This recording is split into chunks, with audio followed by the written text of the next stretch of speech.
הרקולס, בנו של זאוס ואביר האנושות. הביט באימה כשהבין שהוא בדיוק ביצע את הפשע הכי נוראי שאפשר לדמיין. האלה הרה, ששנאה את הרקולס שנולד בגלל בגידתו של בעלה, פגעה בו עם כללה זמנית של שיגעון. ומשפחתו הייתה הקורבן. החול יגון, הרקולס יצא להיוועץ באורקל של דלפי, שאמרה לו שהמסלול לכפרה נמצא אצל בן דודו, המלך יוריסטיוס מטירנס, החביב על הרה. יוריסטיוס קיווה להשפיל את הרקולס עם 10 משימות בלתי אפשריות, שהציבו אותו מול מפלצות בלתי מובסות וכוחות בלתי ניתנים לתיאור. במקום זאת, המלך הכין את הבמה לסדרה אפית של הרפתקאות שיהיו ידועות כמשימות של הרקולס. המשימה הראשונה הייתה לקטול את האריה מנימאה, שחטף נשים וטרף לוחמים. פרוות הזהב שלו הייתה בלתי חדירה לחיצים, אבל הרקולס דחק לפינה את הארי במערתו החשוכה, הימם אותו עם מכת עלה וחנק אותו בידיו החשופות.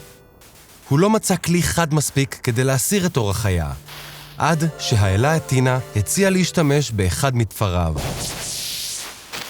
הרקולס חזר לטירניס לבוש באור האריה, והבהיל את המלך יוריסטיוס כל כך עד שזה התחבא בכד יין. מאז הרקולס צובה להציג את הישגיו ממרחק בטוח. המטרה השנייה הייתה ההיידרה מלינאה, נחש ענק בעל ראשים מרובים. הרקולס נלחם בה בעוז, אבל כל פעם שחתך ראש, 2 גדלו במקומו.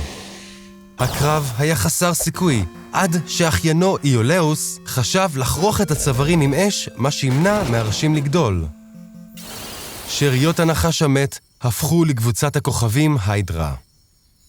במקום לקטול חיה, הרקולס נדרש לאחר מכן ללכוד אחת בחיים. האיילה מקריניה הייתה כל כך מהירה שיכלה לרוץ מהר יותר מחץ. הרקולס עקב אחריה במשך שנה, ולבסוף לקד אותה בארץ הצפונית של הייפרבוריה. התברר שהחיה הייתה קדושה לארתמיס, אלת הציד, והרקולס נשבע להחזיר אותה. כשיוריסטוס ראה את האיילה, הוא תבע לשמור אותה, אבל ברגע שהרקולס שחרר, החיה רצה לגבירתה. לכן, הרקולס השלים את המשימה שלו מבלי לשבור את הבטחתו. המשימה הרביעית הייתה ללכוד את החזיר מהר ארימנטוס שזרע הרס בשדות רבים. בעזרת עצה של הקנטאור החכם חיירון, הרקולס לקד אותו כשהבריח אותו לשלג עמוק. למשימה החמישית לא היו חיות, רק שאריות. העורבה בה המלך אוגיאס החזיק את מאות בני הבקר הקדוש שלו לא תוחזקה במשך עידנים. הרקולס הבטיח לנקות אותן ביום אחד, אם יוכל לקבל 10 מהבקר. אוגיאס ציפה שהוא ייחשל. במקום זאת, הרקולס חפר שוחות עמוקות. הוא ניתב 2 נערות קרובים כדי שיזרמו דרך העורבות עד שהן יהיו מבריקות. אז הגיעו עוד 3 יריבים חייתיים. כל אחד דרש אסטרטגיה חכמה כדי להביסו. הציפורים הטורפות מסטינפליה כיננו בביצה בלתי חדירה. אך הרקולס השתמש ברעשן המיוחד של אתנה כדי להפחיד את הציפורים כדי שיעופו, ובנקודה הזו הוא ירה בהן. אף בן האנוש לא יכל לעמוד בפני הריצה הפראית של הפר מקרטים, אבל חניקה מאחור עבדה. והמלך הזוהם דיומידיס, שאימן את סוסיו לטרוף את אורחיו, קיבל טעימה מהתרופה שלו כשהרקולס דחף אותו לעורבותיו שלו. הארוחה הזו הרגיעה את החיות מספיק כדי שהרקולס יקשור את פיותיהם. אבל המשימה התשיעית כללה מישהו יותר מסוכן מכל חיה, היפוליטה, מלכת האמזונות. הרקולס היה צריך להשיג את החגורה שניתנה לה על ידי אביה ארס אל המלחמה.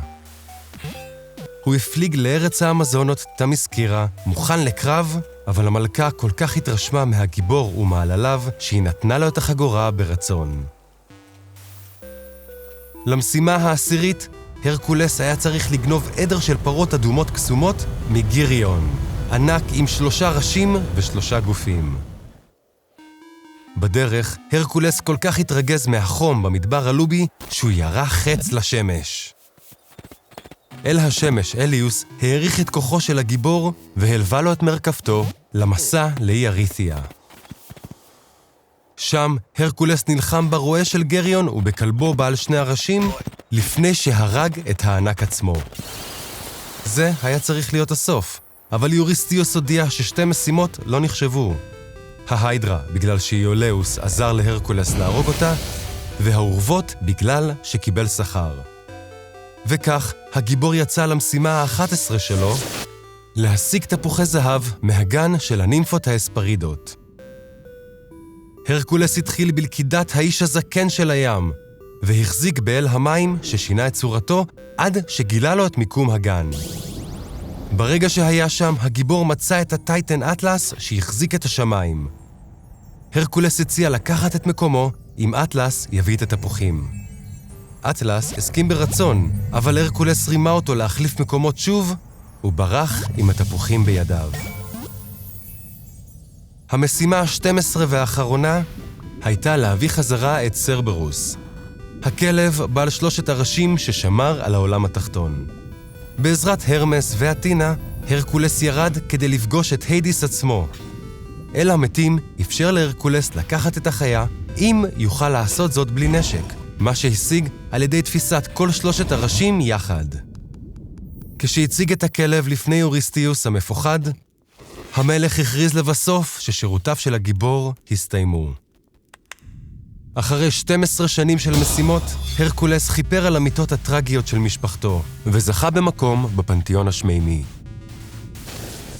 אבל לניצחון שלו הייתה חשיבות עמוקה יותר.